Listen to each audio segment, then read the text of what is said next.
Welcome everyone to the CODEC Club. Actually, this is session number 4, and we are holding this club meeting here on the campus of the College of DuPage in beautiful Glen Ellen, Illinois. Welcome you all once again. This is one of the largest community colleges in the country. Of course, I'm proud to call it a place of employment. But I'm also representing, let me back up a little bit. My name is Peter James, of course, and I'm representing the business department here on campus, of course, the business marketing management, and of course my niche, the entrepreneurship department here. So this is the Entrepreneurship Club here on campus, and we are now in session 4 of this semester where we have been interviewing entrepreneurs in the community who are, or actually even around the country for that matter, who actually want to shed some insight into students as well as audience members alike. So here we are today. We have a studio audience. Studio audience, make sure you give everybody a clap, please. Awesome. As you see, we have a large studio audience, of course. But that being said, we do have a special guest today as well. And all the way from New York City, we have a COD alum by the name of Tom Krieglstein. Now, Tom, first of all, I have to ask you, am I saying your name? Am I slaughtering your name? Tom Krieglstein. Am I saying that right? So close. Because I know if your folks will probably be mad at me if I don't say that right. No, I really don't care, but it's Krieglstein. Krieglstein, okay. Technically, so, you know. I need to say it appropriately. Tom Krieglstein. And Tom's got a leadership training organization out of New York City. Again, he's a graduate of the College of DuPage, and we are happy to have him here today as well to shed some insight and even to tell a little bit about his journey, about how he's gotten to where he is today as well. So Tom, welcome. Thank you. I appreciate it. Thanks. And thank you to the studio audience for being here. Give it up again. I just wanted a celebration over there. I felt this energy. So I'm actually even going to start. I was in New York City over the summer, and I had a chance to reach out to Tom, and Tom took me to the nice little pub in Midtown Manhattan. I remember we had a great conversation, a great talk about even where he's come from and how he's doing there as well. So I just got to know him, and I know he's a great guy. And for students, a good guy to just even talk to and kind of find out his journey, because his journey, if he can do it, I'm sure he'll share with you. You can definitely do it as well. So Tom, let me just even start out just talking. Tell me about your company first. Yeah. So I run a company called SwiftKick, which is a leadership and team development company for colleges and corporations. I started it 15 years ago. Wow. And it was really bad in the beginning. And I have some stories I'm going to share later about that. And I stuck with it. And now 15 years later, we're the #1 leadership program on the college market. We've been named 5-time APCA Speaker of the Year. And this year we're working with 92 different schools. Sure. And I travel a lot. Wow. So that's interesting. One of the things that I always talk to students about is, especially when they have their business, and many students here in this class in this room who've had me before as an instructor know I talk about niches. And you've even mentioned, you have a niche of college campuses and more or less, or college student bodies for that matter as well. Yeah. Talk about that a little bit if you don't mind as well, just in general. Yeah. How you got into that. Yeah, so I always knew I wanted to be an entrepreneur. I always knew I wanted to do my own thing. I just didn't know what in. And so when I was here at COD, I was a part of Student Activities Program Board. And so I was bringing these acts in, and for me, I graduated high school with a C average, so I got rejected from almost every 4-year I applied to, which is why I ended up at COD, and all my friends went away, which is pretty frustrating at the time, because I was like, oh, look, everyone's going away to 4 years, and I'm at this 2-year. Stumbled into student activities, and it changed my life. I got super involved, and through that process, I discovered I had a passion for co-curricular student life stuff. Then a speaker came to school and he gave a talk, and I was just like, I love this. Like everything you're saying, his whole talk was around passion and purpose and trying to understand that. And so I committed to only being there a half an hour and ended up staying 3 hours, just absorbing it. And afterwards, I went up to him afterwards, like, I want to do what you do. And he said, awesome, Tom, just so you know, 99% of students who say that never follow up. And I said, oh, I'm totally going to follow up. I didn't follow up. It took 3 years before I was a junior, and then I won this academic award. And as part of this academic award, they asked me to go speak at some other schools. Wow. And one of them paid me $50 to do it. I'm like, you pay people to talk? Like, I didn't understand that this was a thing. Yeah. So I realized that at that moment, I had this passion for entrepreneurship. I wanted my own business. I had a skill in speaking and delivering messages and programs in key talks, and there was a market for student leadership development. Sure. So I put those three together and then launched SwiftKick out of that. Awesome, awesome. I'm excited from the fact, and that's awesome story as well. Let's even back up, because I want to jump into New York City really quick. It's my hometown. I'm from Brooklyn, New York originally. But let's back up a little bit. You were a C student. Yeah. That's kind of awesome as well, because as crazy as it sounds, and I'm a professor here on campus, I don't think grades dictate success in life. What are your thoughts about that as well, especially relative to your journey or even other entrepreneurs that you might know who have been out there a little bit doing this? And what do they say about school? What do they say about the entrepreneurship game and their careers and even their startups for that matter? So I talk to the students in the room right here because I have this belief that the fact that you're sitting here right now versus going home and doing whatever at home or leaving campus, like that already sets you above and beyond all the other students that are out there. The problem is that it's not showing up on your resume. Yeah. It might say one line for all of you, Entrepreneur Club, but it's not going to say, took an hour or 2 hours or 3 hours to come to a session with a former alum to talk about entrepreneurship. Like that doesn't show up there. So that's the problem of co-curricular, is that you have this resume and the resume is going to say graduated COD, got this grade point average, was summa cum laude or whatever it is, and that's it. But yet the skills that you're learning outside the classroom are exactly what employers want. Time management, and if any of you calendar, like if you're the president, Patrick, you probably calendar out your day because you're like, I can't live without it. That's exactly what employers want. They want someone who knows how to manage their day. That doesn't show up on a resume. So for me, like that, ultimately at some point I'm going to get to that spot where the fact that you're sitting here right now is what you should be doing in college, because that's the experiential learning part of it. And when we can bridge the faculty into that, like you're here right now, and that bridging that world, that's when education really takes off and like is valuable. Yeah, you're absolutely right. The structure and discipline almost is even more paramount than just those ABs that you can get in school. I have to admit that as well, even from being in the workforce for quite some time as well. So let's jump into New York City, man. How is it as first of all, as it was a startup, but now as an established firm working in Manhattan? Yeah. From Glen Ellen to Manhattan. Glen Ellen, Chicago, Manhattan. So I was in Chicago. Okay, sweet. Had a great place in Chicago, moved to New York City, Manhattan specifically, and basically got half the space for twice the rent. And I was like, this doesn't seem like a fair trade here. And I told all my Chicago friends I was going to come back in 2 years, and I'm not. It's been 8 years now, and I love New York City. I love the East Coast. For a couple reasons. One is there's a phrase, and it's a strange phrase, but it's called idea sex. And the idea is when lots of people are together, new ideas start to sprout out of that just because so many people are sort of buzzing and vibrating near each other. That's exactly what cities are. I wouldn't say specifically New York, but Chicago's that way. Compared to the suburbs, people are so spread apart that stuff doesn't happen. But I work out of a co-working space in New York City. There's 3 of us in office, 2 of us virtual. And just physically being there and hearing all these other entrepreneurs doing stuff gets me jazzed. And one of the things is that it's an odd quirk of mine is I just don't do caffeine. It's just never been my thing. And then I would go to this co-working space, and the energy of all the other entrepreneurs rock starring and just like kicking butt, like that gets me excited.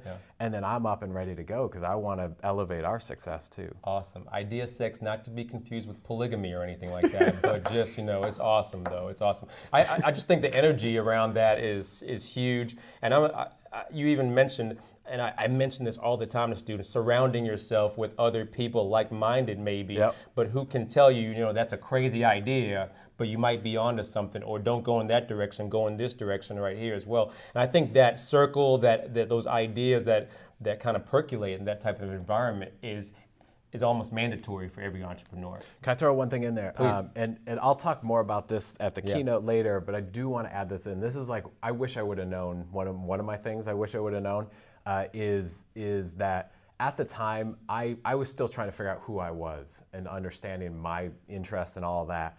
But what I wish I would have known is that I should have just kept pushing myself closer to successful people and just stood as close to them as possible, because just physically being close to them is a huge advantage. And the more of those successful people I surround myself with, they naturally just elevate me now.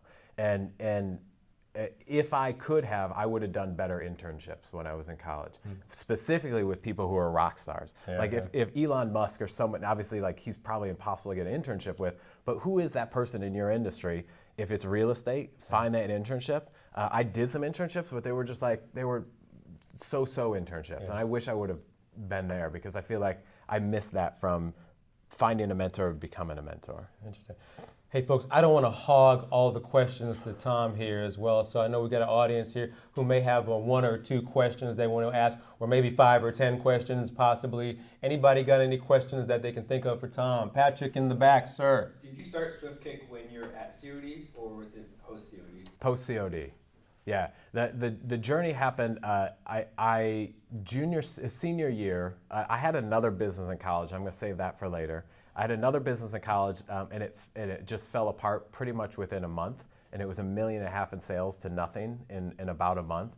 At the time, I won the academic awards. I was starting to think about the skill of speaking, and I went and tried it, and I was just totally unsuccessful for a couple of years. But they all said, go get training.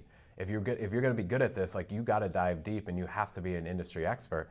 And so then I went and got trained under Tony Robbins' program. It's a program called Quantum Learning Network, and there I met a friend who we started SwiftKick together out of that. Yeah. Awesome, good question, very good question. Somebody else, anybody? Yes, sir. Where did you get the startup capital?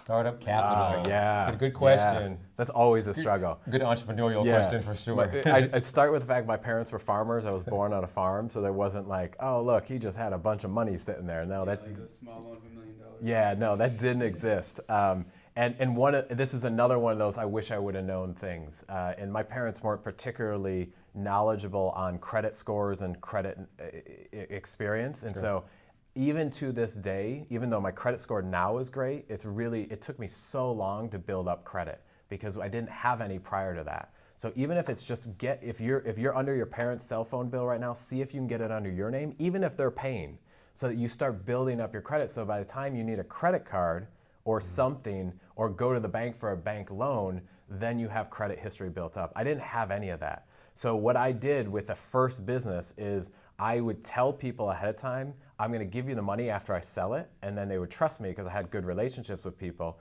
and then I'd go sell these textbooks, and I'd go get the money and then give it back to them. That was how I built up the credit.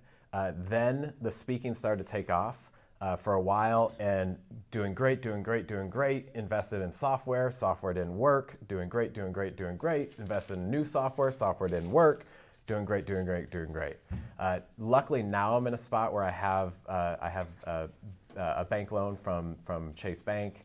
I have my own credit cards that I've done it many a times at 0% interest from the credit card, and had it for 12 to 16 months. Super dangerous. Because as soon as that tips over, gets you in trouble. Yeah, it gets in a lot of trouble, and it's a spiral bad credit debt you'll have, because it'll be 15%, 20%. But for that initial capital, 0% was a godsend for some time. But now that I have the bank loan, that's what I rely on.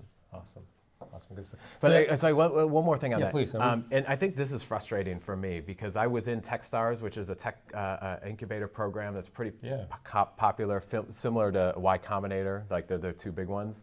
And in there, the only companies that ever got fame or press or anything were the ones who raised money. And so every entrepreneur I talk to now thinks that like the first thing to do is raise money. And I argue that's the last thing you should do. The first thing is to build something that someone will buy. Figure out even if it's just one person, if it's your mom, get your mom to buy that one thing so you actually have cash flow coming in. That's so much more important, because as soon as you raise money from investors, it's no longer your business plan, it's their business plan. And their business plan is to make money off of their money, and they're going to try and get you to do whatever they need to get their money back faster. And some investors are much nicer on that than others, but know that they have a return because they have their fiduciary responsibility to their investors to be able to get their money back. So just a heads up, and it's frustrating because all you hear in the news is X raised $1 million, or there was that Yo app. Do you remember the Yo app that came out? It raised $1 million. It's all about getting the rounds. Yeah, and it was like, that's all it was yo, yo, yo. And I was like, this is the worst of the worst. Yeah. You know, there's nothing here, but yet it's raising $1 million. Yeah. And that's influencing horribly the minds of the next generation of entrepreneurs, because we're not building businesses, we're just building things that we think are like pop and sell stuff. Raising money doesn't mean you're successful by any means. It just means that you've got people who are expecting you to make money. And that's kind of dangerous as well. So, you know, we've talked about a bunch of different stuff, and you've kind of even alluded to this about where you are now and some things that you've thought about when you were back here at school and everything like that. So share some of maybe what you would tell your younger self to a certain extent. Yeah. So I gave, first one was get internships with people in your industry that are successful. That's the first one. Second one is check with your credit score. Like, see if you can build up that credit score prior to when you need it. That's super important.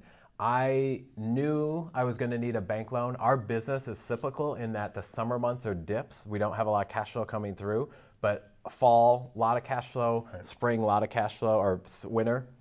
And so I went to the bank at the highest point of our cash flow and asked for a loan because it looked like, holy crap, this business is doing great. I didn't need it, and they were excited that I didn't need it, but then I got the best possible loan and interest rate. Same is true now. Don't ask for money when you need money. That's the worst time to ask. You're in the worst negotiation position to ask for the money, and so wait till you don't need it, which is now, and build up the credit score and build up the relationship so that when you do need it, you need it. Related to that, I learned this in Techstars, but when you're talking to investors or you are trying to raise money, if you ask for advice, you'll get money. And if you ask for money, you'll get advice.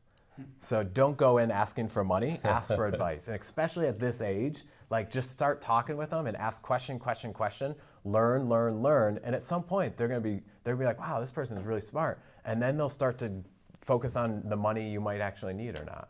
So that would be it. Awesome stuff. Wait, so some more tips. Yeah, more tips. So of course, we have some studio audience here, 19, 20, 21, 22, maybe even a little bit older. And you know, they're looking at you like, wow, Manhattan, what could I even do to get started? What would I tell my younger self? What would you tell your younger self that is as well? They've heard from me over and over again a lot of this stuff, but hearing it coming from you, it's huge. Yep. So, you know, share maybe some of the top of the mind things. Yep, internship, credit score. Third one is LinkedIn.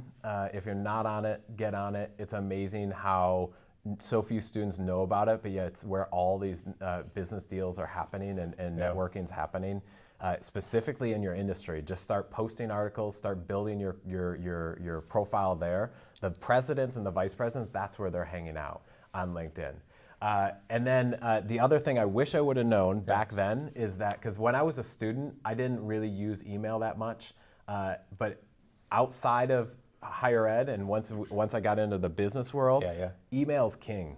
Email is like, or queen, king, whatever it is, it trumps everything else that's out there. And so build your email list with the people you're meeting.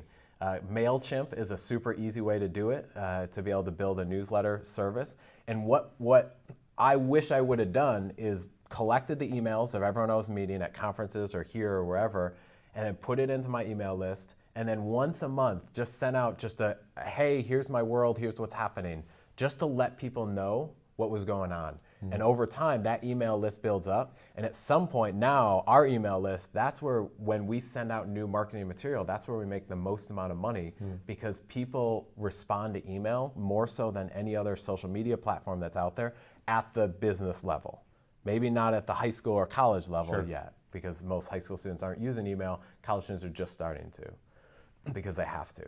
You know, I encourage all of you, especially with the networking events that you go to, even here on campus, a good example of it today was the business career and transfer fair that we had today. There's opportunities to network with professionals who are in the field. You know, you get their cards. Maybe that's a start of starting to build your list to a certain extent. We also have a pitch contest. This is me plugging later on what's going on here, Chris. The pitch contest, as well as Tom's keynote also. But all of these are ways, even here on campus, that we are bringing the network to students and even the COD community in order to maybe build their list. But at the very least, have contacts that they can begin getting their their career rolling to a certain extent as well. Yeah. Yeah. So good stuff. So anything further on that as well, telling your younger self? Yep. Another one is I wish I would have paid myself. Just paid myself money out of the business. It's amazing how. What? So wait. So you got to back up on that, because I'm always like, sometimes it's hard to pay yourself early on in a business because there's so many expenses. Early on, it's hard to pay yourself. Later on, it's hard to pay yourself. Very true. It's always hard to pay myself because there's always a reason the money should go back in the business. And the challenge with that is that when I'm not my best health or my best self, the business falters. And so if I'm super stressed in my personal life, I can't be my awesome self in the business. And so even if it's $1 a month, get yourself on that some payroll, or if you're doing some sort of dividends out, get yourself on something. So I call it turning the faucet on. Like, just turn it on so you're giving yourself some money, because then you get in the habit of you're working to live versus living to work. And that's one of the things I see. It took me a long time, and now I'm finally in this spot. I'd say in the past 3 years, I finally was like, this is ridiculous. Why do I not pay myself? So I turned on the faucet for myself, and I have the money coming through. And it's amazing how by doing that, I thought I would need that money for the business, but it don't. It forces, and I call it, it comes from a book called Profits First.